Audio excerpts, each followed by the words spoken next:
வெட்டி ஃபேன்ஸ் எல்லோரும் நல்லா இருக்கீங்களா? இன்றைக்கி ஒரு சூப்பரான ரெசிபி பார்க்கலாங்க. என்ன ப்ரெட்டு காமிக்கிறீங்க, ப்ரெட்டு ஹல்வாவா அப்படின்னு. இன்னொன்று பார்த்தீங்களா, பூசணிக்காயும் ப்ரெட்டும் சேர்த்து தான் நம்ம காம்பினேஷனாக பண்ண போகிறோம். அது ரெண்டும் சேர்த்து பண்ணால் நல்லா இருக்குமா அப்படின்ற கொஸ்டின் மார்க் இருக்குது. சூப்பராக இருக்குங்க.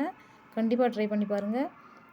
இது பூசணிக்காய் மட்டும் இல்லை, சொரக்காய், பீட்ரூட், கேரட் அதுலேயும் கூட நீங்கள் ப்ரெட் சேர்த்து பண்ணலாம். அவ்வளோ டேஸ்ட்டாக இருக்கும்.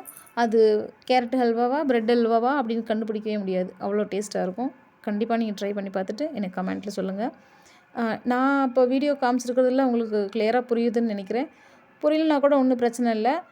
நீங்கள் உங்கள் மெத்தடில் நீங்கள் ஹல்வா பண்ணுங்கள். ஆனால் நீங்கள் பண்ணுற வெஜிடபிள் ஹல்வாவாக இருந்தால் அதில் ப்ரெட்டு சேர்த்து பண்ணி பார்த்துட்டு கண்டிப்பாக எனக்கு கமெண்ட்டில் சொல்லுங்கள். அப்புறம் என்னோடய ஹல்வாவில் வந்து நான் தேங்காய் எண்ணெயில் நான் பண்ணுறதுனால ஏலக்காய் தூள் நான் போட மாட்டேன்.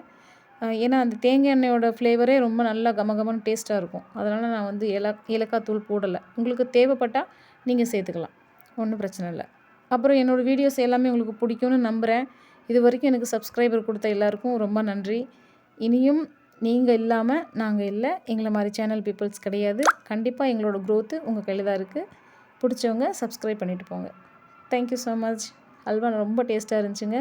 கண்டிப்பாக ட்ரை பண்ணி பார்த்துட்டு நீங்கள் கமெண்ட்டில் சொல்லுங்கள். தேங்க்யூ.